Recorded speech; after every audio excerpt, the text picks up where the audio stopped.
Ladies and gentlemen, welcome back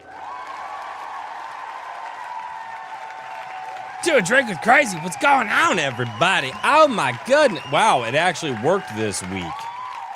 Hooray. The technical issues.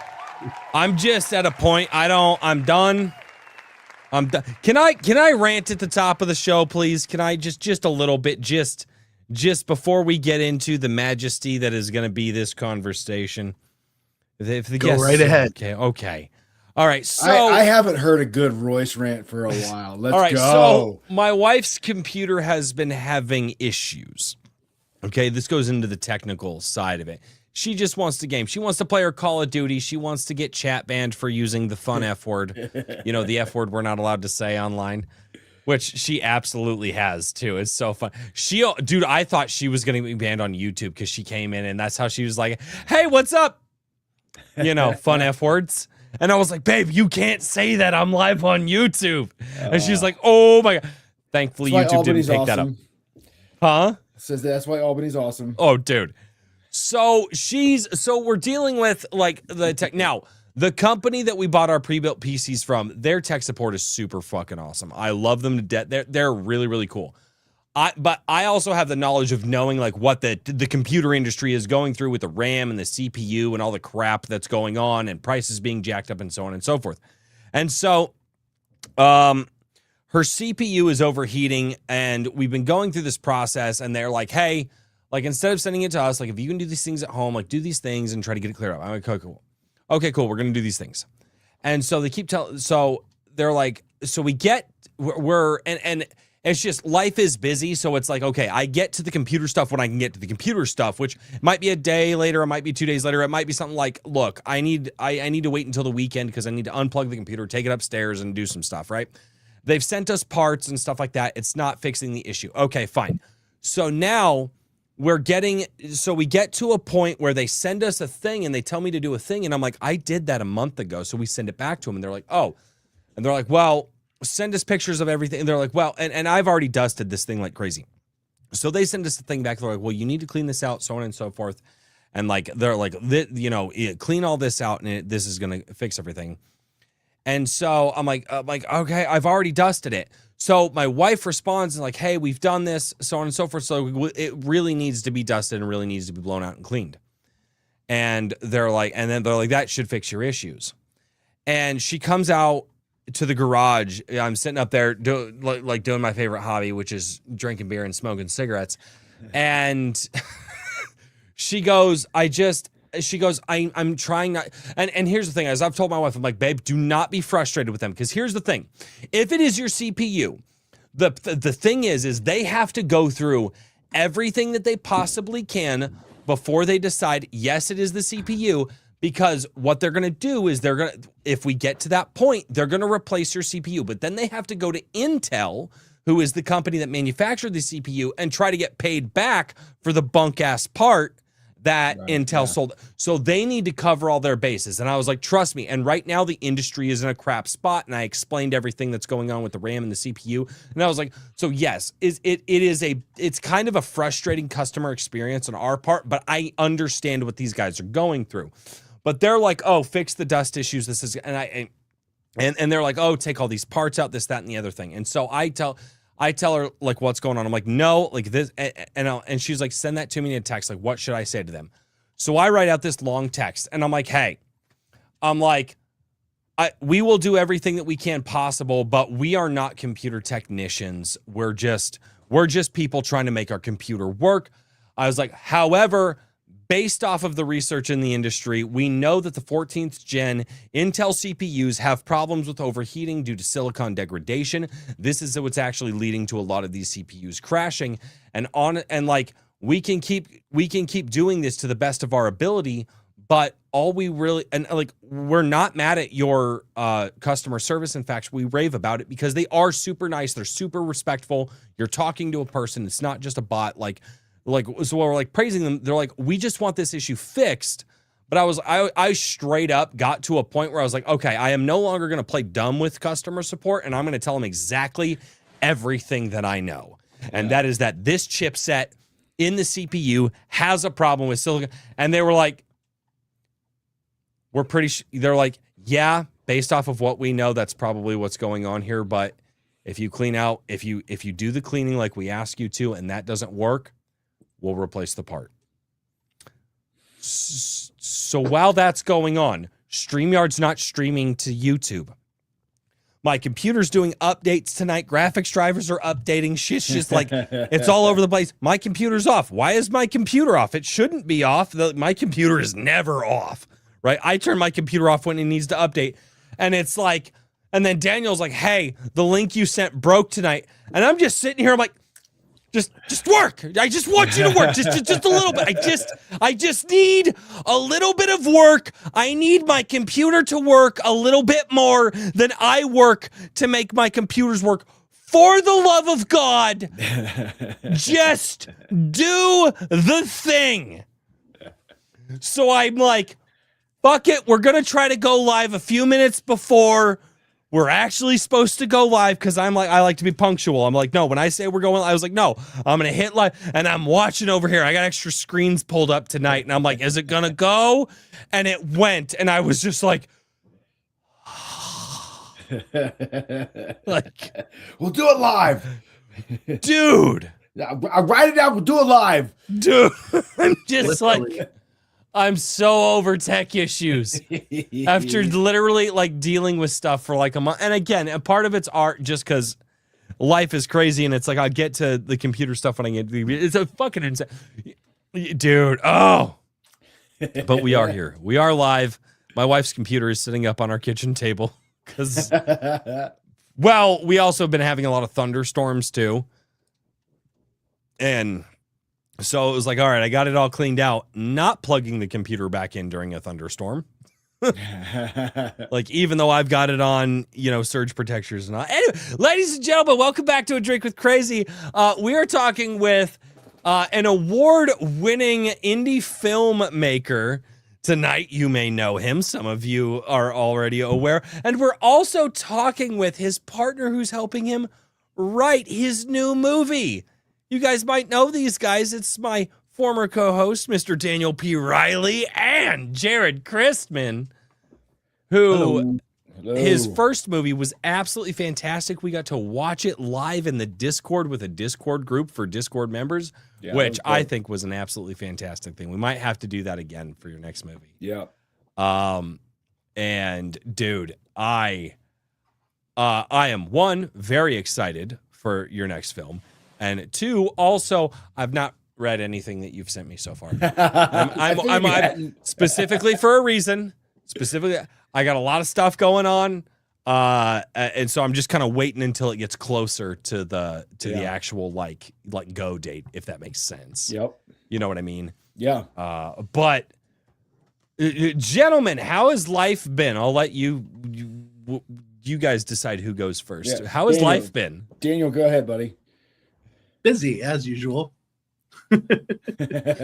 Yeah. All I do is work on other people's stuff and occasionally work on my own stuff. That's awesome.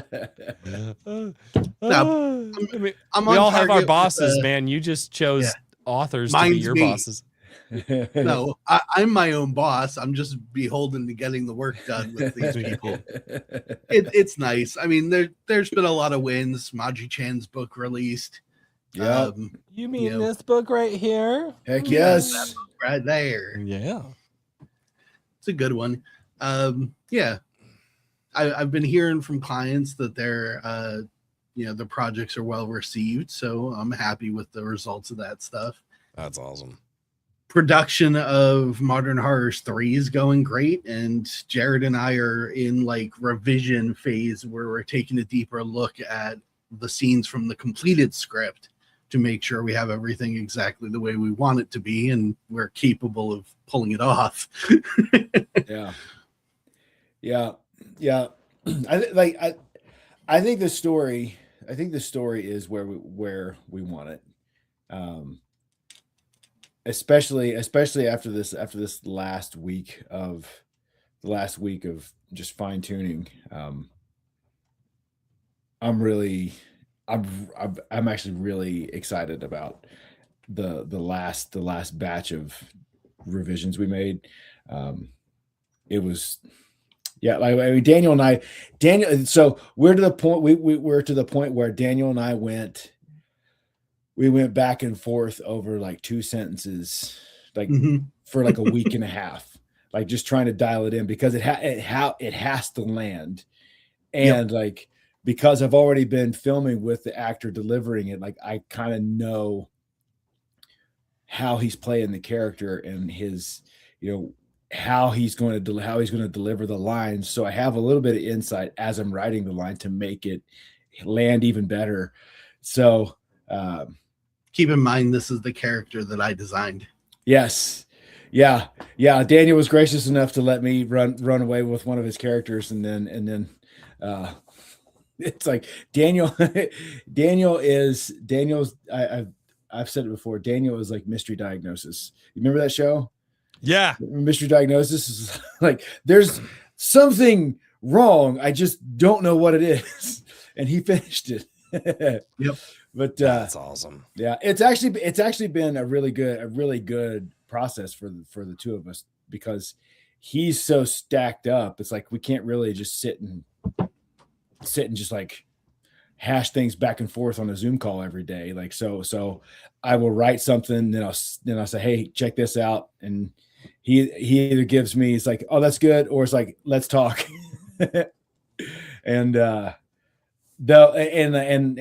through that process is where like, I'm kind of glad you haven't read anything yet, because the rewrite of your scene, the what I'm calling the Iron Age scene, is that I love where that just landed, because it's so cool. Like there's a go ahead. Yeah. So I just thought about this the other day because I was like, okay, am I being an a-hole about it? And you know what popped into my head about like not reading like what you had sent me so far was the behind the scenes for the Lord of the Lord of the Rings. And when the actor who played Gimli, he was like, we were getting rewrites that were like slipped under our hotel doors daily, like before we were about to shoot. He's like, I stopped reading them. I have them in a box. I don't know what they said. But he was like, I just stopped reading them because they were coming in so fast. And so I was sitting here thinking to myself, and I'm like, am I being an a-hole for not reading anything? And I thought to myself, I was like, no, I bet they're rewriting some stuff. And I bet by the time we get there, like, so I'm just going to wait until it's like, we're getting really close to go time. Cause I've got one scene, I think, right? Yeah. From what I've been told. And so I was like, I'm just going to wait until we're getting close to go time. And then I'll hit you up and be like, hey, I've got the lines pulled up. Can we just do like a quick Discord live, and we'll do a table read? And dude, that sounds great. I honestly, like, any actors that are working on this, like I said, I threw it out as just a like, hey, I'll help you out on your next movie if you need an extra. And then all of a sudden you were like, I know exactly. And I was like, oh, I'm afraid now. I was like, Jared's like, I am going to make use of you and you have no excuse. I got scared. I was like, I didn't sign up for this. I meant like, do you need somebody like to walk back and forth in the background? Like, I can do that. And he's just like, no, you're going to be a character. And I'm just like, because I already knew, like I already knew the bar scene in my head, and it's like, oh, Royce would be perfect for the bartender, like the owner operator of this place, and so having that in mind, like knowing that ahead of time before I actually wrote the first draft of that, like I essentially wrote a scene for Royce and then just changed the character name because it's perfect. Like, it's gonna be fun. And like I'm calling it the Iron Age scene because like there's an open invitation to any of us, any Iron Agers that want to show up to be extras in that scene, to just be in the bar while we're filming that scene. It's an open invitation, man. Katie's in it. Katie's in it. Katie Pritchard. Oh, that's dope. AC's wife. Yep. She's in it. You're in it. I'm in it. Daniel's going to be in it because he's going to be directing that scene, and so he'll be an extra in there. Christian Magram, the ultimate Coon. I will be drinking. Yeah. Technically, it's- wait, are we allowed, like, legally, are we allowed to, like, drink while on set with movies? Is that that legally, yes, but probably not till we wrap production. And Okay. then there will be rounds. There will be rounds. dude? Full rounds. So I legit thought about, like, I mean, I was my like, man, extra if will we're be getting everybody out there, pretending to dude, drink the whole time. no BS. I legit thought, like, okay, if I'm gonna get out there, I was like, you know, I'm probably gonna drive, and I was like, should I try to bring one of my smokers, and then, like, we get, like, Hell yeah. the location to, like, agree to having a smoker outside, and then, like, I don't know if you want to do some B-roll of the bar owner running a smoker cooking food in the Oh back, yeah, which always which- get B-roll. I would just be cooking food for us and just screwing around. But, like, I would totally bring a smoker out, and we'll just like rock some pulled pork or something. Oh, dude, Like, threaten me with a good time. dude, like, I thought about that. I was like, should I? Behind the scenes after the Iron Age scene. Right? Like, I mean, don't get me wrong. Like, if I'm smoking food, I'm gonna be tired during the scene. But I mean, I feel like that would work for a owner operator of a bar. Yeah, But yeah. I thought about it. I don't know. Like, I mean, that would take, you know, might have to get a better trailer or something like that. But yeah, I mean, I could cook us some good food. Oh, that'd be so amazing. I would. I not figure we're complain. all going to be tired after we're done.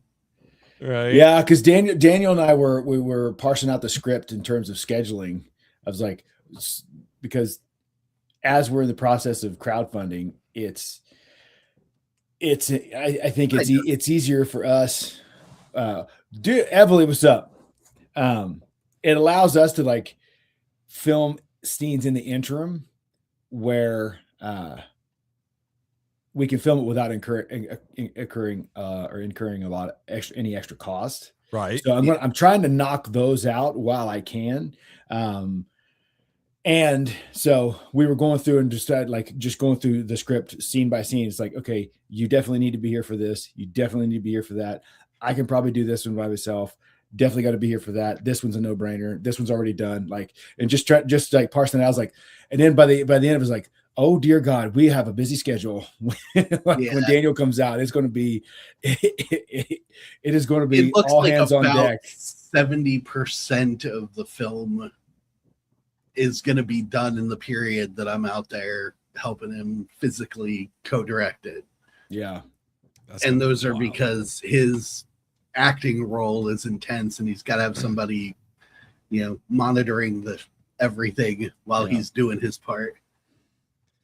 That's gonna be wild, dude. I will say this: after seeing your first film,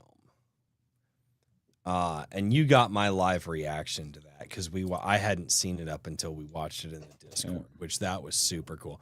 That, like, doing the private screenings in the Discord, like, that was I definitely want to do that again. Yeah, that was very cool, man. I'm in. Let's do it. Like, but watching it, like, I literally sat down with, like, a pen and a notepad, and I'm like, all right, like, what am I gonna, you know? And I expected it to be a lot worse. Like, Yeah.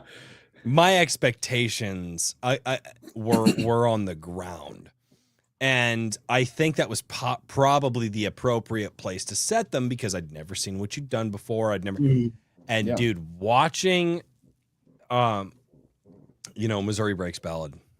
Oh God, brain fart. Ballad of Missouri Bill. Ballad of Missouri Bill. I was like, Ballad of Bill Breaks? No, damn it. Ballad of Missouri Bill. Sorry. But, dude, watching that, I was like, wait a minute. How did you pull this off? And, like, and my brain and I was like, holy crap. And then we were like, hey, we're going to do this other movie. And I was like, yeah.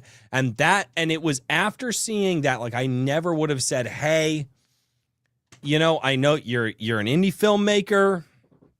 Like, if you need an extra in a movie or something, if you need me to help out, I'll help out if you need me to help out.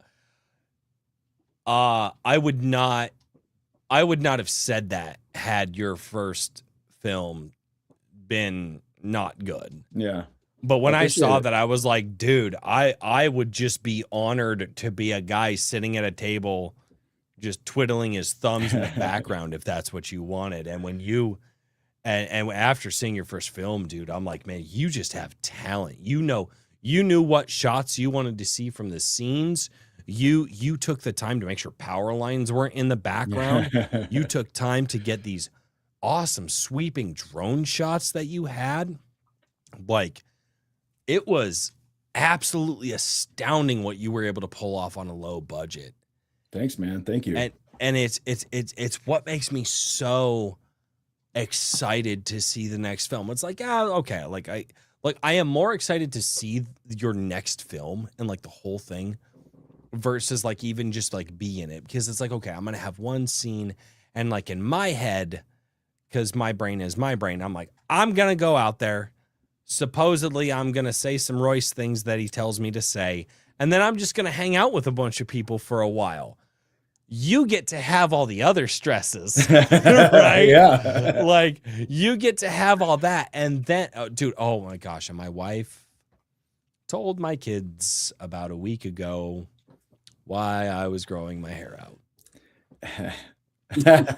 And all of my kids are, Dad, you're going to be in a movie. I'm like, yeah. Like, Dad, can we watch the movie? I'm like, I know Jared. I'm like, yeah, you probably could. I mean, like, you know, Jared's not going to make anything like super crazy. Like, Dad, what's it called? I'm like, stop. I'm like, it's not even out yet. Like, it's not gonna be.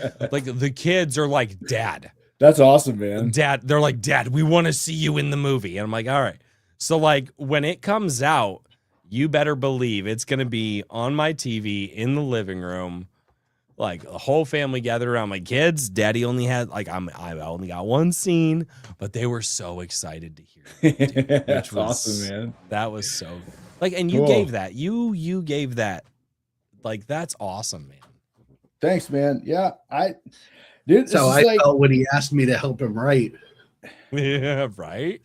Dude, I just want to make cool stuff with my friends, man. You know, it's like it's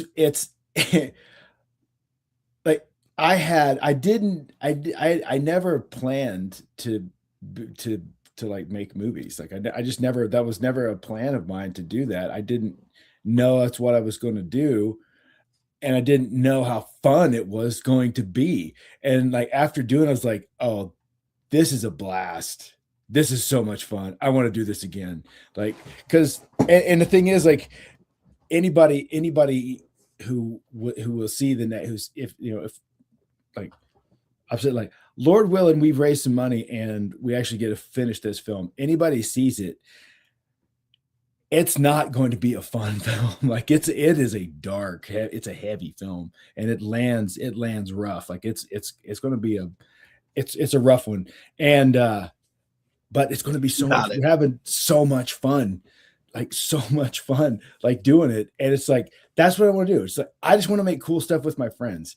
And so being able to, like, this and having a movie, especially a movie where we're set in modern times and we get to have we can play with expand the cast. It's like, hey, dude, do you want to do this part? Sweet, let's go. And like, just get to bring people in. And that, dude, it's like life for me. It's life giving, man. I love to do it. So yeah, so the fact that we're gonna do this Iron Age scene, man, I please, Maji-chan, will you please come to be a part of that scene? Like, please, even if you're not on camera, just come out there to hang out. Like, I just want my friends to be there because it's fun. I will. All right, I'll make a thing here, because if Maji-chan can possibly pull it off from work, and she can get out there, I will like, if she goes out, I will commit to towing my smoker 20 hours. And I will fucking commit to bringing a smoker out there, hauling the wood, hauling the charcoal. We'll probably have to find a place in town to, like, buy the meat. Might need help buying the meat, but I will commit to that. Wow, dude. That's like, amazing. if Maji-chan goes out, I will commit to cooking some barbecue for the Iron Age scene. That'll be dude. All right, Maji, you heard him. Well, she says as long as it's not December, so it might not happen. Dang it, Maji. Come on. I might still bring out the smoker because I like cooking for people. Yeah. Dude. Yeah, man. So that's why it is fun. It is fun for me to have this conversation now because like I've recently just finished that final revision for that scene. So it's like I've already been like talking to Billy in my head. So like and you know, just thinking about the just like trying to like visualizing the B-roll of like getting my local friends together with my online friends all in the same room for the same thing, and we're making something cool. Like, dude, that'll be the highlight of the movie for me. I'm so stoked for that, man. That's gonna be a fun scene. Yeah, dude. I am so freaking excited for this. You hear it, man. There she is. Hey, give her a date. We go. Give her a date. You gotta lock it down. Lock down the date. But so all right. Let's rewind back because obviously, like, we're all excited for this. And you told me to fucking grow the hair out and get it shaggy. Oh yes, it looks so good. Yes. So here's the thing. Because of you, because I was like, man, I don't want to just like grow it out for the movie and then like chop it off. So I am actually, I decided because I was like, dude, I was like, man, I'm gonna cut this, and I'm just gonna be like, Jared, I'm sorry. But I thought to myself, I was like, no, I said I was gonna grow it out. I was like, but I needed a really really good reason to keep growing out because I do a lot of stuff in the summertime, and eventually I just get to a point where I'm gonna screw it. But because of you, I am now growing my hair out like I used to, so I can donate it. Oh, that's awesome, dude. Yeah. So not only am I growing it out, like the initial reason was to grow it out for your movie because you're like, dude, grow it long. You know, wear your grandpa's flannel, which I'm totally gonna bring like a couple of my grandpa's flannels, and we'll just figure out like what fits best. You know, they're all torn up and ratty, and they're grandpa's. Perfect. You know, perfect. And but I was like, man, I don't think I'm gonna make it. Because I'm stubborn and I'm weird, and I'm just like, man, just like doing the movie scene. I don't know if that's good enough for me to like once, because dude, it gets hot out here and it gets humid, and I do a lot of stuff. But I got to a point where I was like, nope, I need to do this for Jared. And I was like, all right, if I'm going to grow it that long, what's a good reason? Grow it long so you can donate it. So, yep, we're going to grow the hair out. It's got to be 12 inches. It's only about 4, right? It's only about 4 or 5 inches right now. So we got to grow it out to 12 inches. So because of you asking me to grow it out, I'm going to do something I haven't done in a lot of years. I'm going to grow it out and I'm going to donate it to, as long as I'll have to look in the organizations, make sure they haven't changed. But the last one that I donated to was Wigs for Kids. Okay. Wigs for Kids is super. Locks of Love, don't donate to Locks of Love. That, like, look into that company. Like, they're fucking horrible. Oh, for real? Dude, Locks of Love is, like, they're terrible. But like Wigs for Kids is super good. So as long as they're good there, that's where I'm going to donate to. So, but yeah. So it's going to get long. And I even told my boss, I was like, hey, I hope you don't mind. My hair is going to get super long. I'm like, I'm going to donate it. And she's like, doesn't it have to be like 12 inches? I was like, yeah. She's like, oh my gosh. So I was like, yeah, it's just, but I'm going to grow it. She's like, you know, I haven't talked with a lot of people that donate. I'm like, I'm not telling anybody that I work with or anything like that, that like I'm doing this movie scene or anything like that. Cause that's weird. Yeah, I get that. But because of you, I am now reaching for a greater good. That's awesome, and dude. I wanted to say thank you to you for that, man. Dude, thank you for doing that. That's awesome. I love it, man. I love like, it's cool that, no, I really appreciate that because like you don't often get to see the ripple effects of like what you do, like how it goes out, and especially when they're good. Like there's the bad ripples are easy to see. Like, yeah, that one, and that's like I got a lot of bad ripples, so it's nice to see a good ripple every now and then. Dude, it just is so. Dude, it's so getting back to it, like, so your first movie is a Western, which was like, I see why you won awards. I mean, I've seen indie stuff, and the only, like, I will say this, the only indie production that I have ever seen that is better than what you did was the Uncharted fan film. That was a prominent director who just loved the Uncharted games. Got Nathan Fillion to play Nathan Drake. No way. Dude, oh, have you That's never awesome. seen this? Have It you? is good. Dude, it's like 14 minutes long, and I cannot believe, like, that is everything that Uncharted needed. But they kept it under wraps. Director spent his own money. He spent his, like, millions of his own money to do it. But That's it's awesome. like, that's what the Uncharted film needed to be. Yeah. For me, okay, and that truly was an indie passion project. Now, granted, the guy had a little bit of money in his bank, you know, Sure. but yeah. that's what you get to do. But dude, it is so free. Have you? Oh man, I can't believe you. Okay. haven't seen it. I will find it. I will find Dude, it. no, That's just cool. Uncharted fan film. Yeah. It's so good. It is so good. For me, just because of the production level of that and how well they did that, I'm like, damn, like, that's like my number one. Like, I really wish they would have made that.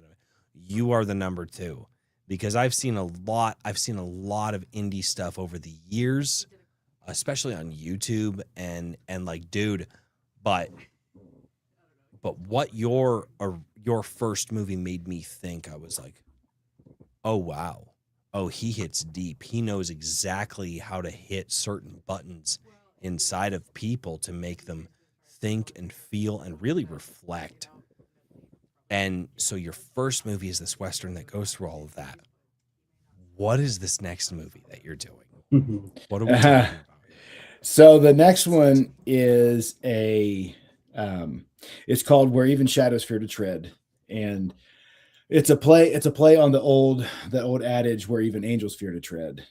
Oh, and so the story is about a former semi-disgraced big-time federal agent who returns to his hometown, his tiny rural hometown, to work for his cousin, the sheriff, because our main character has lost his pension to escape jail time. And so upon his return, there is a pretty brutal murder that turns out to be a ritual serial killer. Ooh. That turns out to be above our detective's weight class. And so he hires the wonderful Dr. Charles Mull, which is Daniel's character, to come help with this investigation. And in the midst of this investigation, it becomes they uncover a nest of vipers that no one knew was there. And so it is, it runs much deeper than just a couple of random killings. Yeah. Yeah. And I love, so can I read the murder mystery thriller? Murder mystery thriller? Yep. Go for it, Daniel. Yeah. All right. So a small town, a hidden evil, and a truth no one wants uncovered. Where Even Shadows Fear to Tread is a psychological thriller about what happens when fear stops being imagined and starts watching back. Imagine the vast, unforgiving landscapes of Idaho's backcountry, dense forests, isolated towns, and endless skies that hide dark secrets. And Where Even Shadows Fear to Tread, a small-town detective and an FBI profiler team up to unravel a chilling web of murders orchestrated by a shadowy cult and its charismatic leader. What starts as a routine investigation spirals into a heart-pounding game of cat and mouse, where faith is tested and the line between hunter and hunted blurs beyond recognition. You wrote that, didn't you, Daniel? I did, yes. Yeah. I know Daniel's writing. I was like, ooh, that's got Daniel's voice all over it, dude. That's wild, dude. Oh, yeah. oh. like I love those kind of movies, man. I love it. I love a good serial killer psychological thriller. Like they're just fun, man. Dude, you know my favorite. Okay, so my favorite, I guess technically would be considered a psychological thriller, and it is such an underrated movie. And I've shown it to people, and they're just like, "That's a good movie." My favorite psychological thriller is Skeleton Key. Yeah, like you've seen that's with Kate Hudson, right? Yeah, I think it was Kate Hudson. Yeah. Like what's yours? Because I don't get into horror. Like it just there's reasons I don't get into horror. But like, what about you guys? What's your favorite like psychological thrillers? Whoa, I'm not a huge fan of the genre personally. I prefer more straightforward mysteries. But last one I actually watched that I really liked. I did watch Skeleton Key and it was really good, but I would say 7. Oh, yeah. That's the thing. Like for me, it's always going to be a tie between 7 and Silence of the Lambs for me. Like and it's like, and it could go like this week it could be Silence of the Lambs, next week it'd be 7, but those two are always going to be vying for the top for my favorite. Yeah, that's like for me, I think the reason Skeleton Key I think is my favorite is because, and 7 kind of does it too, but like at the end of that movie. Spoilers if you haven't seen it. Spoilers, so just mute right now. I'll give you the thumbs up when I'm not talking about spoilers if you haven't seen Skeleton Key, because this is a major spoiler. So mute and just when I give you the thumbs up after this is over, you're good. Don't be no, because it's really important if they haven't seen it. But Skeleton Key, dude, at the end of that movie, the bad guys win. And the way that they contextualize it at the end, you were just like, holy crap, this poor girl never stood a chance. Yeah. Like, and not a lot of movies have the balls to do that. Like, not a lot of movies have the balls to make the protagonist of the movie at the climax of the movie fucking lose. Yeah. And I watched that and I went, holy crap. Yeah. And I think that's why, because I've seen 7 and I've seen, and some of that stuff was kind of predictable, and even like the what's in the box scene, and you're just like, oh, okay, that definitely plays into the narrative, but it wasn't something necessarily out of the left field. It didn't really surprise me. I was like, that makes sense in the context of this movie. Skeleton Key at the end of that one. Curveball. Dude, total curveball. Total curveball. And I'm like, wait, what? No, what? Like, and I remember thinking that, and I love movies that just have balls like that. And now I'm also not gonna. Oh, by the way, spoilers are over. Okay, you guys can watch again. But I'm not gonna say, dude, 7 is a great movie. Yeah, 7 is so good. Silence of the Lambs, I've seen bits and pieces of. I've never actually seen it all the way through. Yeah. So I mostly like 7 for the characters because that's just how my mind works. So the depth of the characters really worked for me. My love, especially in context of what was going on in the film and how it affected them. We didn't watch Silence of the Lambs together. We watched the other one with Red Dragon. Red Dragon, yeah. Yeah, we watched Red. My wife was like, no, watch Red Dragon with me. So, yeah, I watched that with her. I've never seen Silence of the Lambs all the way through. I enjoyed Red Dragon too. Like it wasn't as popular. I really liked it. Anthony Hopkins just kills. Yep. What? Brilliant. There's no volume knob, my love. The volume is the volume.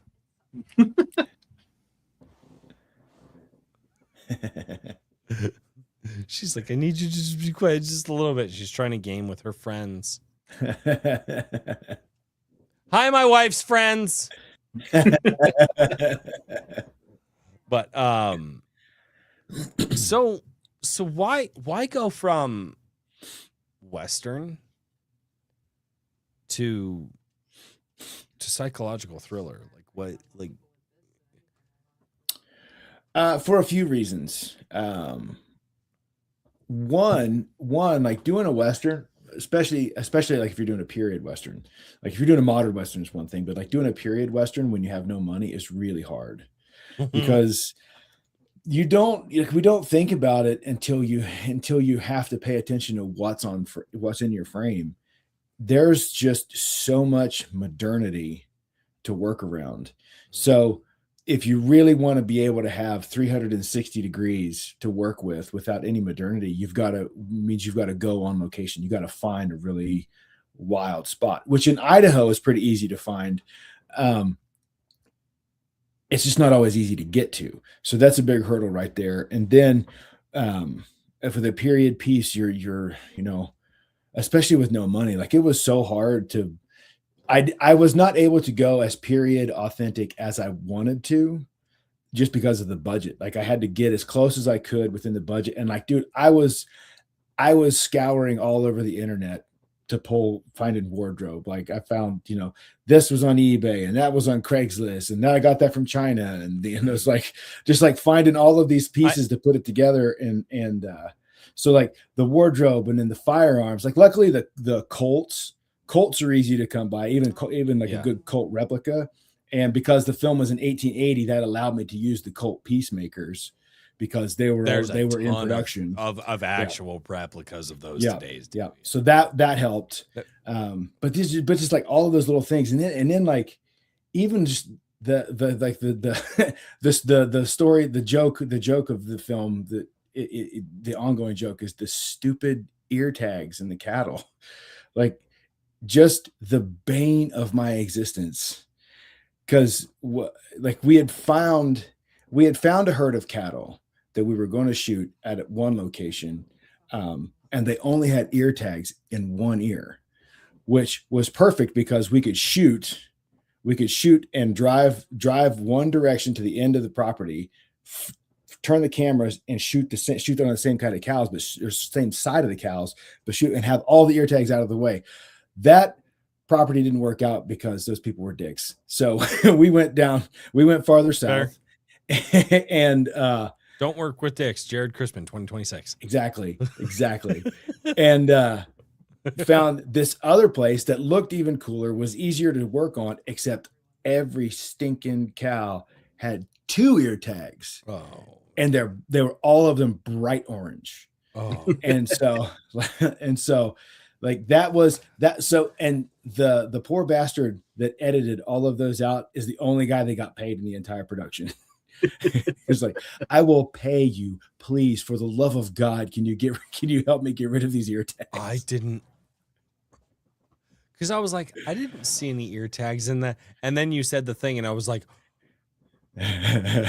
dude, you had hundreds of cattle in some of those scenes. Oh, dude. You had hundreds. You don't. You didn't pay him enough. No, I did not. I did not. I paid him what he asked, and I was very gracious. I was like, oh, thank you. Good. Yes. I was grateful he did it for that. Oh my God. Dude, I complimented you on the cattle scenes with the drone shots. I was like, dude, those are so amazing. I didn't know that some poor bastard was sitting there just days, just frame by frame. Like, I hate Jared. This is the worst thing. He's just so bummed out. I've done this 400 times already. I have 400 times more. Why is it not disappearing in this frame? I want it to disappear, because he did that. Oh yeah. You know there were frames in there that they just wouldn't disappear, and he was like, what the hell? Because we've all done it. We've all it's like, why won't you do the thing that you did before? Yeah. Oh my You God. can't really feel too bad. You just got to do what you can with it. Yeah. Dude, I'm an obnoxious connoisseur of Asian films, like kung fu films and stuff like that.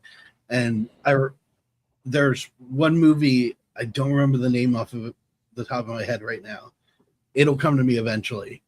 But I remember the scene because they intentionally did it in a comedic fashion for a production mistake. So Nice. it's supposed to be a period film. So it's supposed to be, way back in the day. And it's this group of guys, they're supposed to run a cart to the next town. And they do an establishing shot of them running down the road. While they're doing it, you can literally see the power lines over their head, just in the top of the frame. And a freaking train goes by right as they're filming. Oh. Just run straight across the shot. So they background it with funny music and make a joke out of it in the scene. And then just keep going with the movie. That's some aw- Monty Python shit, Yeah. dude. Yep. Oh yeah. Yeah. Like that's awesome, man. So okay, so But like, part of it all of that was why, like, when we started talking about another film, it was like, okay, let's eliminate as many hurdles as we can right out of the gate. So let's not do a period piece. Let's not have to find a herd of cattle and a bunch of horses and a bunch of riders and like all of this stuff. Let's do something that we can do that's not going to cost a lot of money, and let's not create obstacles for ourselves if we don't have to. Yeah. Right. No, And then we can focus on the storytelling and, really, because if the costuming and if he can use as many things in his area as possible, it brings down the total cost of production. Yeah. So, we were able to really focus on just nailing down the story, making it as engaging and interesting as possible. And all of those little side back pieces won't be such a hassle. Yeah. That's dope. Really, really quickly, because I don't want him to think that I'm ignoring him. Jersey James has sent in 3 super chats so far, so I want to read those awesome. real Jersey? quick. So for $5, for $2, and then for another $5. So fun time like drinking happens in trailers. That way nobody messes up equipment. And this is when I was talking about bringing out the smokers. He was for $2. He says Royce's Craft Service. I don't give a shit, dude. I'll be making all kinds. Hell of yeah. stuff. Like I'm not a bad. Hey, Daniel's had my cooking. I'm not bad. I mean, I'm not the greatest, but I'm not bad. I heard no bad reports about your food whatsoever, except the one thing that Christian ate that was too hot. Or no, that wasn't mine. That wasn't mine. That was Albany. Albany. Albany was definitely blamed for that. Albany made birria tacos, and she made birria, and the Kahuna is a bitch though. That stuff. Oh yeah.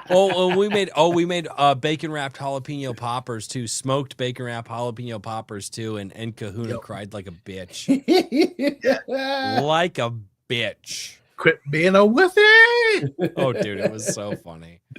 Like, but when she smoked out the house with the birria, dude, she cleared out the house, like 20 people inside. Except for me. It's hot as fuck. Like, it's humid as fuck.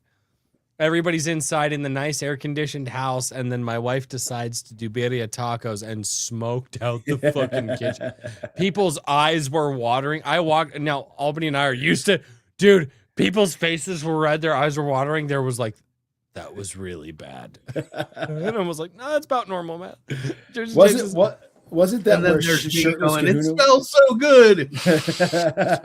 Right. What was that, Jared? It's like, wasn't that where shirtless Kahuna was born? No, shirtless Kahuna was born after AC went to give him a hug and spilled his fucking beer all over him. And so Kahuna gets his beer spilt all over him. Like, oh, he takes his shirt off. Nobody reacts. We're all just like, yeah, this is normal. Like, him having a shirt on was kind of like weird for. everybody relaxed more when he took his shirt off. Like, that should just tell you how Kahuna, like, we all just like expected him to show up in like a hula skirt and fucking and just nips out, and he didn't, and it was weird. And then he took his shirt off. We're like, this is normal. Like, it's just, dude, it was hilarious. We're sitting That's around the awesome. fucking, sitting around the fire in my backyard and stuff like that. And that was a fun weekend. Love that. Jersey James for $5 says, never forget the original Manchurian Candidate with Sinatra for a psych. Sinatra, yeah. Yep. Oh, that's old. true. I've never seen that one. I haven't seen that one. Much Dude, I haven't better seen than it for the a newer one. long one. Long time. I'm Not that the newer one was bad. I just prefer the original film. I'm not a cinephile. I know a surprising amount of films for not being a cinephile, but I'm just not. The oldest film that I really like and really enjoyed, I watched it because I used to watch it with my mom, is it's the 1940s, The Picture of Dorian Gray, Oh yeah. which we actually just bought that book too. Yep. Yeah, it's Great a classic. story. Yeah, it's they redid it in like 2012. I hated that movie. I hated it so much. It was I didn't even hear about that. yeah. Well, Yeah. what makes me so mad? It had oh god, what's his name? He's the actor who played Doc Ock in Spider-Man. Alfred Molina. Alfred Yeah. Molina. It had Alfred Molina in it, and like I didn't even Alfred Molina acting in that movie, I don't even think saved the writing. It was just I did not Yes. like. Just didn't like it. So okay, so you decide, hey guys, we don't live in the old world anymore. We live in the modern world. So maybe we should shoot a movie where I don't have to hide power lines and I don't have to pay somebody to hide ear tags on cows. Which, oh my God, just the torture. That just, you're mean. Oh, You're yeah. mean, by the way. That poor guy. Yeah, dude. And you're just, and so what's kind of like the setting of the film? Like where are we looking at? Are we like suburbs, inner city, kind of small town on the outskirts, hills around? Like where are we at? So the setting is actually a really isolated small town. So Yep. so picture Down the mountain style. yeah. There, I got you. Yeah. Yeah. Very much like any kind of like isolated mountain town that's not a ski resort. Oh God, that's a thing. Dude, you know those mountain towns too. You know those towns Mm-hmm. where they like, the ski resort towns versus the isolated ones where Yeah. the ski resort towns, they've got all kinds of stores and stuff like that. The isolated ones, they've got a general store, a gas station, and like they ain't got a doctor. They might have a sheriff's office. Yeah. They're probably borrowing from another town. Like Yeah. Yeah. Like Eureka, Montana's like that. Eureka, Montana, Troy, Montana.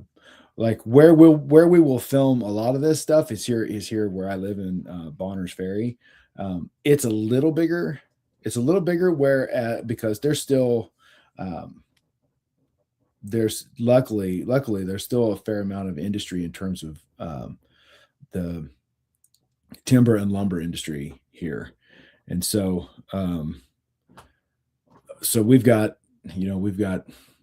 a few well, we have two big grocery stores, a bunch of gas stations, a bunch of tire shops, a bunch of that infrastructure that's got to support an agricultural and Right. like a blue collar populace. So it's just primed and perfect for a film setting for what we want to do with this film. Like in the in the trailer, one of the drone shots I used in the trailer is just I flew the drone like right down across right over Main Street in Old Town, and it's like right off my home, right in the middle of town. It's like I wrote the big part of this movie in that cafe I just flew over right there. That's dope, dude. Yeah. And what I like about it script wise and the story that we developed is that there's a tiny little bit of that theatrical idealized small town that everybody can kind of lock in on, but it's not over dramatic about it. So it feels more natural, just like a normal place that people live in. Yeah. It's not stylized Hollywood representation of a small town. It's just a small town that you could stop in for gas. Yeah. And that's what that, and like, I even addressed that in the script because the character Daniel wrote is coming from cities. Like he's always been in an urban environment. He's never been in a rural town or in a rural environment at all. And so the character I play, Marcus, has been in both because he came from this town, but he was also a federal agent. So he knows both. And so he's kind of like the window into like how to function in a small town for Charles. And they have that conversation where like Marcus just talks about, it's like, it's not the bullshit cliches that rich people and tourists believe about town. Like this is what a small town is like, and kind of just lays it out. So we tried to lean into the fish out of water when it came to Charles. Dude, Yeah. Somebody like I grew up my childhood and then real early teens in the suburbs, and then we move into a small town where there's acreage and stuff like that. Like we were we're renting a house on acreage and stuff. And so like my life has been back and forth between, being in the cities and stuff like that. All my friends lived in the cities. So like, but I also had friends out in the country. And so I have that back and forth. And every so often you'll come across somebody who will say something. And if you're, and I think all three of us here have experienced the small town and the suburban and then the city life to a certain, whatever extent that is, whether you just went into the city to like hang out at the mall area and the movies or whatever, but you lived in the suburbs, or maybe you lived in the small town and then you drove into the suburbs to pick up your buddies, and they like whatever that dynamic was. But I've always run into people where they've only ever experienced one dynamic. Yeah. And I will never forget a few years ago, I was working for a construction company, and a civil construction company. We're doing this job, and we end up talking to one of the property owners. He's an older guy, he's late 40s, early 50s, something like that. And he goes, and I'm not going to say what city, he goes, yeah, I haven't been into the city in 10 years. I'm like, it's a far drive. He's like, nope, been here. And like, I know the area he's in. He's like, there's 3 small towns, and by 3 small towns, there's not a fucking stoplight in any one of them. And I think each of them have a bar, and there's like 1 general store in the 3, like in this. And that's where he lives, but he farms that area. And I just sit there and I think about that. And I'm like, I almost like knee jerk said something. And I was like, nope, we're not, like, that's not my play. And it's so strange. So the fact that you're writing kind of a character from that perspective, who is the person from the city who's never been in a small town before, that's fucking cool. Because It's even worse than that. well, like, that's got to be a hard perspective to write from. Like, have you ever encountered? The question is have you encountered people like that, and did you draw from those people, or did you just make a facsimile of what you think that person would be like? No, I definitely put stuff in there that I have noticed about other people, especially other people, other like people that come from the outside of small town, that come from a larger population environment to a rural town or a real small town. Because like I grew up, I mean, I grew up in a town that's half the size of the town that I live in now. And Right. so like I'm born and bred small town. Lived in Knoxville and I lived in Cincinnati. Knoxville's big, dude. Yeah, it's Knoxville's growing. It's not, growing a and lot, Cincinnati's fucking huge, like Yeah. compared to. Yeah, Like- yeah. So like I know those environments. I lived in the suburbs of Cincinnati, and I know that environment, and I know I have experienced what either they think or say or do when people from those environments, strictly from those environments, encounter small town or come up against small Mhm. town. And so I have like a catalog of those reactions to pull from. And then you filter that through the complexity of Charles's personality, where he's this hyper intelligent, borderline, like not borderline, like hyper intelligent, highly functional sociopath. Yep. Who's fully self-aware of his sociopathy and manages it to perfection because he's just like a master of like control. And He's a complicated man. yeah, Dude, I think so it's fun to like play with it as he encounters things, but he's just hyper analytical about it. It's like, well, that's very interesting when you Well, but consider that's it. And he also- started like rattles off these like So- academic explanations But- to rationalize it for himself. that's how sociopaths are, though. Yep.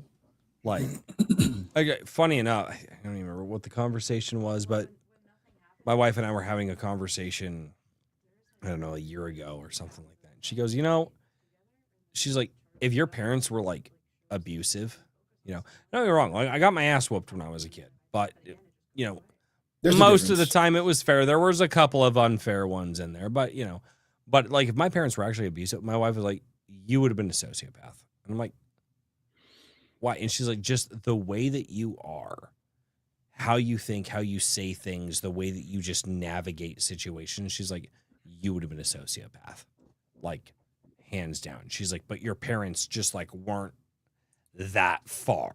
Yeah. And it's just, and I was like, huh, well, that's kind of creepy. And then you think about, oh, this person's hyper analytical about the situations that they're in, and that they're trying to like. So, tell me if I'm wrong here. And this is just because this is how my brain works, and I've had to train myself kind of out of it as I've gotten older. But every conversation is a navigation to the ultimate end that I want that conversation to go to. It can be, yeah. Is that how your character thinks?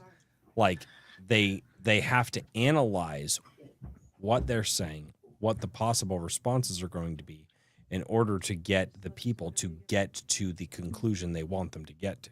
In many ways, I would say Somewhat, yeah. I would let Daniel like give the final word on it. Where I've written Charles, because and thank God that I asked Daniel to help me write this, because like this character did not exist in my original treatment for the film, like my original pitch for the film. And when I asked Daniel to write it, to help co-write with me, he's like, yeah, man, and so we're going back and forth about the story. And he's like, hey, I just want to put this out there. I've had this idea for a character. If you don't want to use it, it's fine. I'll figure something else out for it. And he sends me the thing. He's like, we have to use this character. Are you kidding me? This is amazing. And so like I completely pivoted when I found that when he sent the backstory for Charles Mall. And so we developed the character. And so with Charles,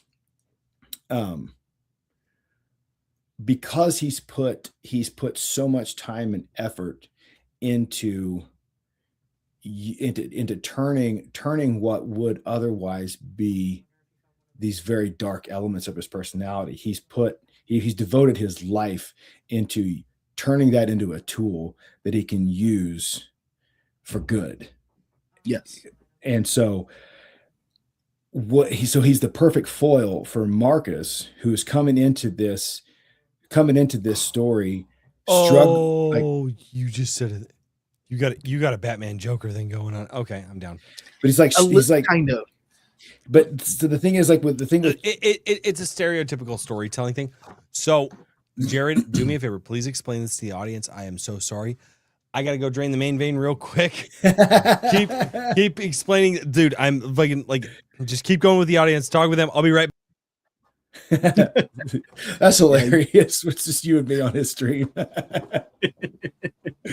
go ahead and finish. I'll fill in some gaps when you're done. Yeah. So with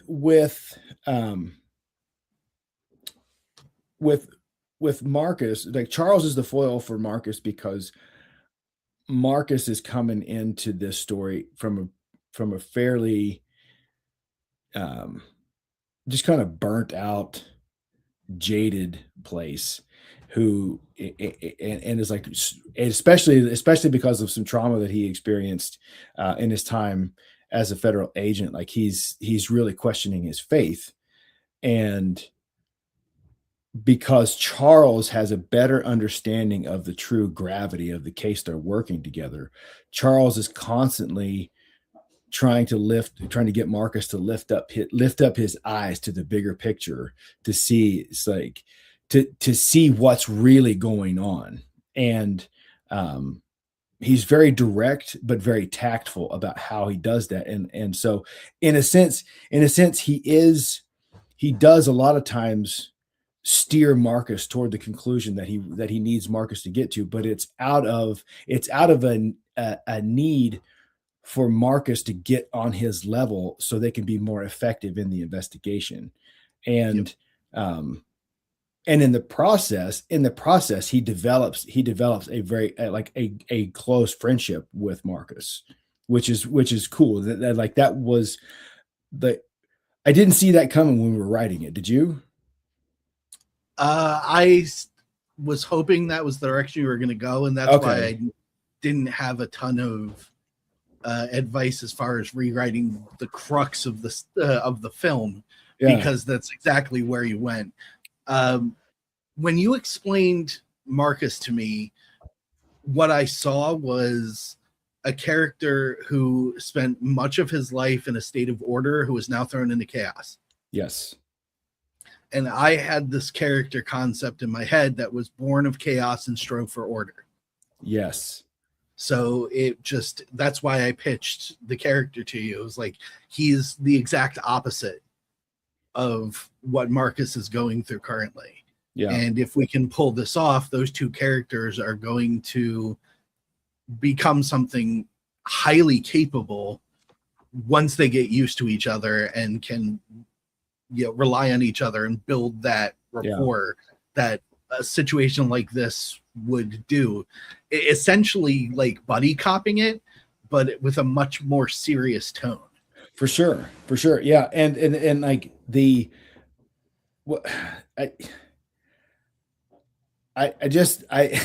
was so fun for you to like give me like license with your character to see what that was going to come out in this story.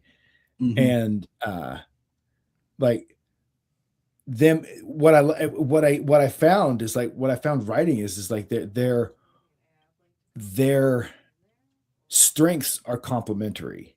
Mm-hmm. Like they complement each other, because we're like gaps where Marcus, whatever gaps Marcus has in his thinking or in his, his ability to see big picture, Charles just understands intuitively. But Charles doesn't see a lot of the practical pattern recognition that the way Marcus does, because he's very analytical, and just like those two working like complementary to each other. Yeah. For sure. There's no way around it, saying it. Be flat honest. A sociopath is a deviant mind. Yeah. So there are things that I wrote into the character that I'm glad Jared adopted and a lot of their interactions and in Charles' first impressions of life in this world that he's walked into that really worked for me. There, as always, there were a few things where I'm like, I'm going to rewrite this bit and you tell me if you think it lands harder and we'll go from there. Yeah. And, you know, it worked out like gangbusters. But the whole concept of Charles was, what if he's one bad day away from being a serial killer himself? Yeah. And intentionally modified his existence to avoid that. Yeah. Everything he does is analytical. I know that if I snap, I'm going to be the very people that I hunt. Yeah. Which So makes I- which and it makes his arc in the end so satisfying for me. Like as a writer, like Charles' arc is so satisfying. I loved writing that bit, man. It's just like, oh, this because it's just yeah, it was just fun, man. It's just really fun to be able to play with that. Yeah, so I wrote this whole backstory of basically he from a young age he was messed up, like the torture animals type of kid, and there were circumstances that allowed him to recognize that the way he thought was different from everybody else. He had someone who was there who could provide a moral compass that he didn't have, and convince him that there were things in his head that didn't work in the world and he needed to work on them. So it was a somewhat inspiring challenge. That was what what started with it. I was going to ask. Oh, I'm sorry, Jared. Go on. Go ahead. I explained it to someone who was asking me about it as this, like, imagine if Dexter had a really good dad. Essentially, yeah. Yeah. See, so my wife actually watched that show and she fucking loved it. I haven't. I need to actually sit down and watch it. One of the things that I know about, like, sociopathy is that people with sociopathy tend to not feel human emotion, but they're so analytical to the point where they can feign human emotion. That's that's psychopathy. There's a bit of that. So that's psychopathy. Right when Daniel showed me that says, like, okay, he's going to be a high functioning sociopath, I went in and dug through a bunch of research on what is the difference between a sociopath and a psychopath, because I didn't want to say he was going to be a sociopath and write a psychopath, or vice versa. Right. And so that's the thing with. So what is the difference? What's the Cliff Notes difference? Like, what did I fuck up on specifically? A sociopath, they feel emotion. They feel strong emotion. It's just skewed. It's often skewed, and a sociopath will use their emotion as a manipulation. And so a sociopath is often very utilitarian when it comes to how they interact with people, because for a sociopath, a lot of times for a sociopath, relationships are a means to an end instead of the end in of itself. A psychopath, they don't experience the same emotion. They emulate emotion. So they will see how people emote, and they see, okay, this emotion gets this reaction. They'll emulate that to get this. And that's, and they don't. That is a very good distinction, though. Yeah. And a sociopath is much more, a psychopath is much more impulsive. Yes. A sociopath is compulsive, but they're often much more intelligent than a psychopath. And well, because most serial killers are a psychopath. Well, I'm sorry, Daniel. but they will, because they're driven more by the id than the ego.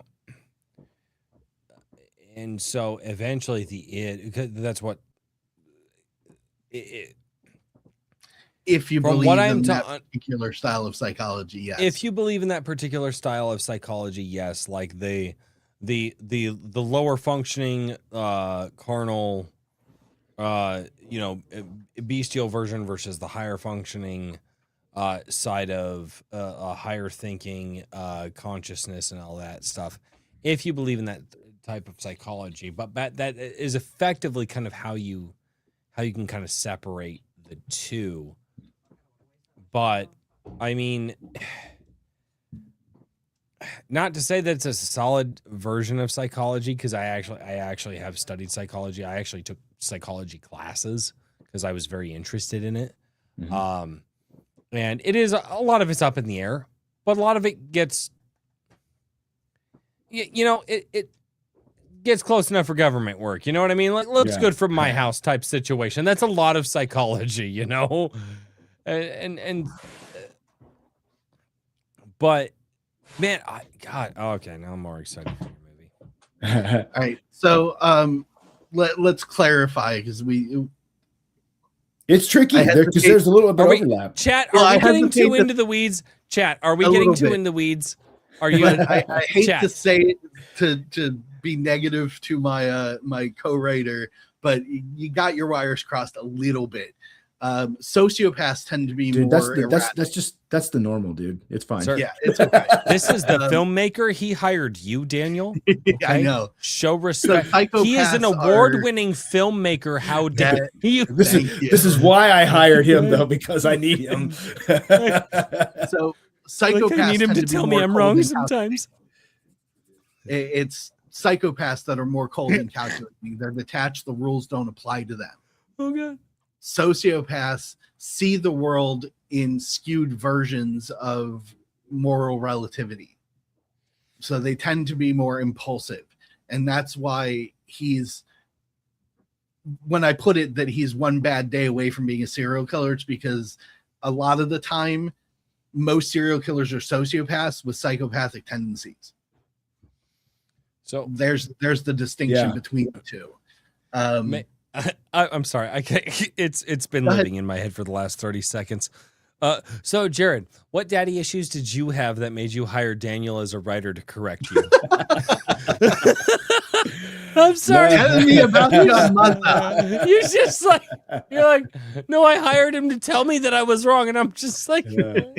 No, this is just coming from years of like surrounding myself by musicians who are better than me, because like, dude, that's I need- you know, it's Yeah. like I know if I'm the weak, like in my band, in all my bands, it's like if I'm the weakest link, then I know we're going to be pretty good. And so it's like and because of that, it developed a very like an appreciation for a collaborative process creatively. And so it's like after like editing, after Daniel edited my book, and like we went back and forth with that about. Wait, where the fuck is that? Did you release that yet? No, No, nope. he's not done. Damn it.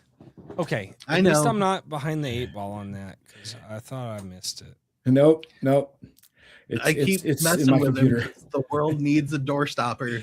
His book is a chungus, but it's got a lot in it. Oh, I'm not good at reading books, and I still got to start on Maji Chan's book, and I did start on it. You'll have plenty of time to finish Mossy Chan's book before mine comes out. Good. We'll get there. Although ironically, Maji Chan has finished my book. True. Yeah. So, real quick, just to finish up. So the concept of Charles was to be the opposite of Marcus and not have any understanding of the world he was walking into, but one goal and one goal only, which is to catch a serial killer, because that's what he does. Yeah. Yeah, I mean, that's a good goal. So we got a couple here. much. Jersey James says the original was released before JFK. I believe he's talking about the Manchurian. Yeah, I was Yes, talking about yeah. Manchurian Yep. back in the day. Wrangler, he just sent in a super chat for 420. Nice. On its way, man. All right. And then Jersey James, he's a psychopath, does this things for no reason. Sociopath has a reason, usually dollar variation of dollar variation off a quote from Gross Point Blank Movies. What am I Oh, somebody read that, because I'm not understanding. it's a quote from a movie called Gross Point Gross Blank. Point and Blank. it's Such a good movie. For no reason. I've not Sociopath, seen that's a it. reason usually. Yeah. The truth is that they both have reasons. It's just Well, it's like the psychopath approaches every situation from cold calculation. It's what do I get out of doing X? Whereas Yeah. the sociopath is like, I do X because I feel this is the way that it should be done. well, it's all that's impulse. where you get into like the American Psycho, like Jared Bateman, was that his name? The Christian Bale. Patrick Bateman. Patrick Bateman. Bateman. That's what, Yeah. I'm sorry, Patrick Bateman. That's what, like, he was a sociopath with psychopathic tendencies. Yeah. Because That was the everything point that of the whole he did film, was was to that he elevate broke. his status in society. Mhm. And he just fucking snapped one day. Yeah. Yeah, but that's the point of the movie, is that he was a Yeah. deviant mind that broke. Mm-hmm. Yeah. No, and I haven't even seen the movie all the way through, but what I saw, like, I love Christian Bale as an actor. I know that he's a method actor and he's kind of a dick on set. I don't care. That guy is gold on screen. Yeah. True.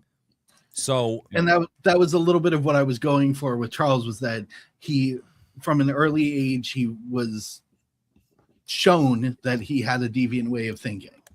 And so he customized his life through a rigid goal, which was to learn about the type of person he was.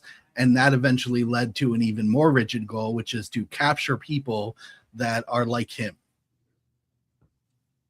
I like that. Yeah.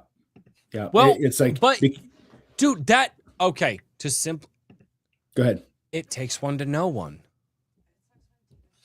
You guys literally just wrote a character that it takes one to know one. Pretty much. Like, Don't read too far into that. Well, I mean, Daniel, we all know that you're a freak. It's fine. Like, I've known you for long enough. It's okay. Jared, I know you less well as I know Daniel, but I'm also assuming that you're somewhat of a freak because you hang out here on this channel, which, That was fair. I mean, motherfucker, you were a rock star. Like, I was a rock sparkle. I wasn't quite a star. bullshit. Dude, you were on MTV when MTV still had some life in it, which I still think is the cool. Dude, I'm not even gonna lie. I'm like, yeah, no, it's like this movie guy that I know. They're like, oh yeah. I was like, yeah, he was on MTV, and people are like, wait, what? I totally use that like as like a like a humble brag.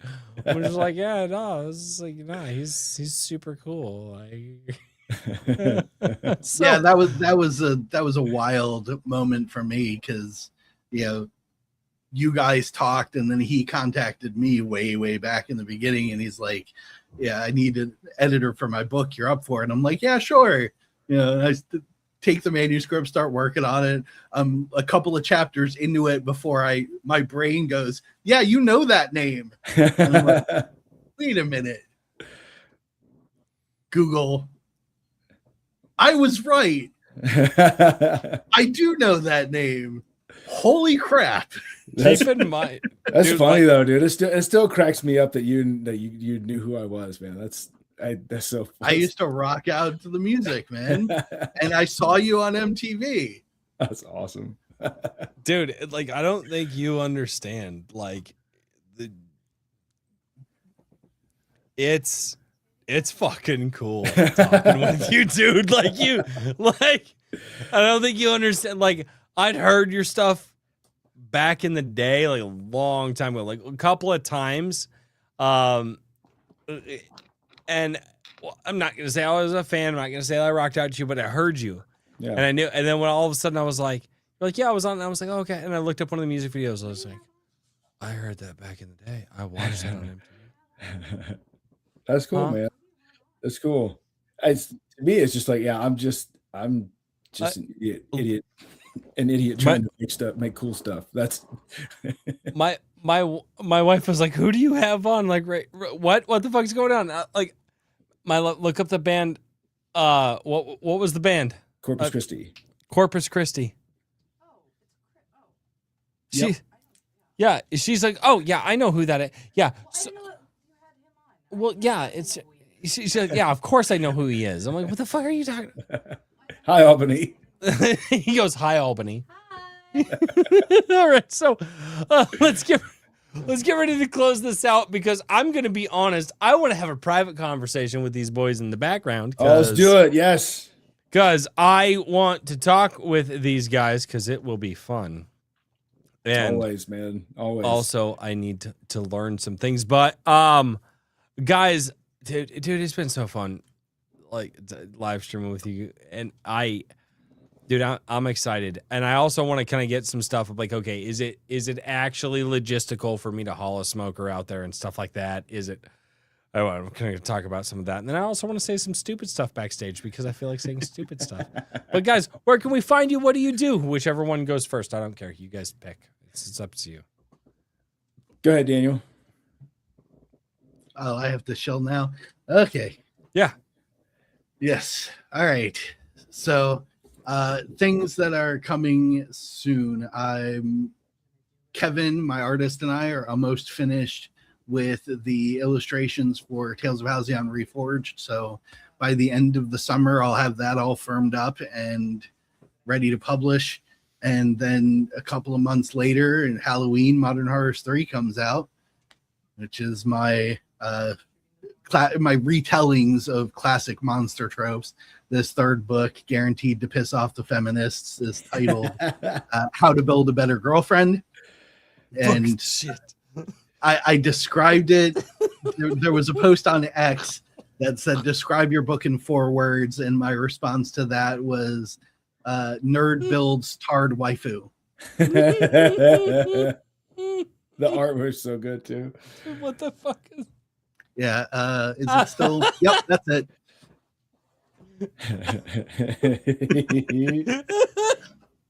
So it's a play on the Frankenstein with a little bit of weird science. What the fuck was that weird science? Did you just do a modern version of Weird Science? Yep. No, not quite. So the fuck concept off. That's of the exactly story- what you just described. No. Yeah. No. See, my version, it's not a tall white woman. It's a short Asian woman who's a waifu. It's totally different. She's still technically white, even though she's fully created. But because Modern Horrors is a retelling of classic monster movies with current cultural touchstones, each of the previous books, Era of the Dragon and A Beast Unlike Any Other, have cultural things that people deal with in the modern day that have relevance to the stories. What I did was the Dr. Frankenstein of the story, a young genius named Max, is an incel who decided he was going to build himself the perfect companion. I feel like that's happening. I'm gonna in have real to. time. Okay. All right. And it goes horribly wrong in all the best ways. I don't like what Jersey just posted in the chat. Jared, what do you got? Where can we find you, man? What do you do? Where can we find you? You can pretty much. I mean, you find me on X. I'm on Instagram sometimes, but you can mostly just find me on X. And this upcoming film is pretty much the center of my entire focus right now. So I will put my book out when I especially if I'm able to make this film and this film generates any kind of profit, then I'll be able to put my book out. But yeah, for right now, it's just a film where even Shadows Fear to Tread. We got a Kickstarter going for it right now. Oh, fuck me. I meant to bring that up earlier. Damn, God, dude, I have lost my edge. I am not a fucking... It's all right. Guys, okay. Dude, we've just been hanging, man. Dude, it's been... Yeah. Fuck, man. How am I that bad at this. Like you take a few months off to not be, where you need to be, and guys, go to Kickstarter. I will drop the link in the chat below. Like, I'm so glad that you said that. Dude, I'm a retard. I am a retard. I had it pulled up. It's been up the entire time, and I was just having way too much fun with you guys. It's been the entire time. Fuck me. Go to his Kickstarter. Donate. Help this man's make the movie. Yes, please. Please. I'm gonna be in the movies. and like we will be issuing a date once we have it set. An open invitation for Iron Agers to come be a part of the Iron Age scene. Because I know it's a far drive for it's a big trip for a lot of people, and that's fine. But that's why it's an open invitation. Like if you can make it, that's awesome. We will find a place for you. But I would love to get as many people from our little corner of the Iron Age in that scene, just to have it, even if it's just for us, like just to have it. I think it'd be awesome. I will fucking cook for everybody. I will. I swear to fuck. Like I will bring the smokers out. I will cook for everybody. I will I'll get some recipes from the wife. We will do home cooking food. You guys come out. I'm probably gonna bring the smokers anyway, or at least one of them. But like, no bullshit. Like, you're not just coming out for a movie scene. You come out for his movie. Like, I'm already cooking anyway. Jared, I'm cooking for your movie. I love it. I'm already cooking for the day anyway. You might as well show up. You might as well come out and hang out with all of us. And real quick before we close out, I want everybody to understand that the Kickstarter is not just because we need money for the film. Part of our long-term goal here is to get to a point where we have a library that starts to sustain a media business so that we can create new stories and work with indies with great stories to tell to bring those to life. Having a character that I designed in a film is a totally different and incredible experience than just me producing books. Like, in my head, it's a whole new level that I never considered until Jared reached out and said, hey, you want to write my next movie with me? And thankfully I said yes. But if we can get this thing going, and the only way that we can get this thing going is with everybody's support. Showing the Kickstarter off, talking about the trailer, anything that you can do to help us build this thing in. Ultimately, we're handing it right back to everybody that produces incredible stuff that Hollywood's not interested in. Yeah. And that's the thing. Like, if you go to the Kickstarter link and you watch the trailer, right after the trailer, there's a video where I talk about the vision of Rising Tide. And that's why we called it Rising Tide, is because of Rising Tide lifts all ships. And like, we want to help be a voice for indie creators and like be a place where an indie creator can come to and be like, hey, I have this thing. Can you help me find an audience, or can we get an audience for this thing, or can we put this out, or can we make this, whatever it is, like that's what we got. That's what we want to do. And it's like, we're just building it from the ground up. So like, we're like on step 2 right now of like 487 steps. We're on step 2 with this next film. And I have always had an ultimate goal of an ecosystem where we all get paid to do the things that we love to do. Yep. I'm down.